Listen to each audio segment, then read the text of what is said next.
ఆంధ్రప్రదేశ్ రాష్ట్ర సమగ్రాభివృద్ధి లక్ష్యంగా ప్రభుత్వం ప్రతిపాదించిన నూతన వికేంద్రీకరణ అభివృద్ధి ప్లాన్ 2035 రాష్ట్ర వ్యాప్తంగా పెట్టుబడుల పంపిణీకి కొత్త ఊపునిచ్చే విధంగా కనిపిస్తుంది. కేవలం ఒకే ప్రాంతానికి మాత్రమే కాకుండా రాయలసీమ, కోస్తా ప్రాంతాల్లో ప్రత్యేక జోన్లు ఏర్పాటు చేయడం ద్వారా అన్ని జిల్లాల యువతకు ఉపాధి అవకాశాలు కల్పించడమే ఈ ప్లాన్ ముఖ్య ఉద్దేశమని ప్రభుత్వ వర్గాలు స్పష్టం చేశాయి. ప్రస్తుతానికి రాజధాని ప్రాంతం పేరు చెబితే వైజాగ్, విశాఖపట్నం ముందున్న భవిష్యత్తులో అనంతపురం జిల్లాకు గ్రీన్ ఎనర్జీ అండ్ టెక్నాలజీ హబ్గా, ప్రకాశం, నెల్లూరు జిల్లా తీర ప్రాంతానికి marine food processing and logistics కారిడార్గా అభివృద్ధి చేయాలని ప్రణాళిక సిద్ధమవుతున్నాయి. ప్రభుత్వ వర్గాలు సమాచారం ప్రకారం కేవలం వైజాగ్, విశాఖపట్నం కేంద్రంగా కాకుండా అనంతపురం సమీపంలో ఏర్పాటు చేయనున్న భారీ సోలార్ ఎనర్జీ పార్కుకు అనుబంధంగా 50,000 ఉద్యోగాలకు సృష్టించి ఎలక్ట్రానిక్ విడిభాగాలు మరియు అభివృద్ధి అసెంబ్లీ యూనిట్ ఏర్పాటుకు పలు అంతర్జాతీయ కంపెనీలు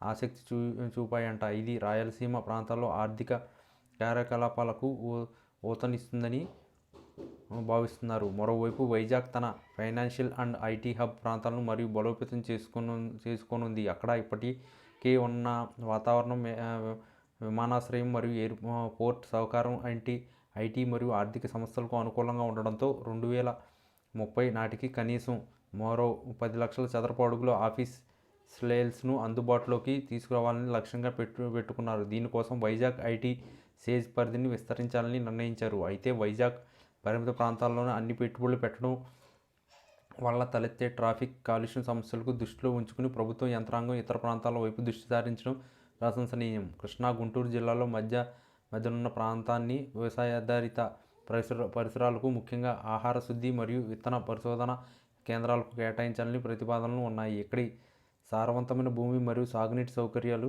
దీనికి దోహదపడతాయి. చిన్న, మధ్య తరహా పరిశ్రమలకు ఈ ప్రాంతంలో ప్రత్యేక రాయితీలు ఇవ్వడం ద్వారా గ్రామీణ ఆర్థిక వ్యవస్థలకు బలం చేకూరుతుందని ప్రభుత్వం ఆశిస్తుంది. దీని ద్వారా స్థానిక రైతులు, వ్యాపారాలు భాగస్వామ్యం పెరుగుతుంది.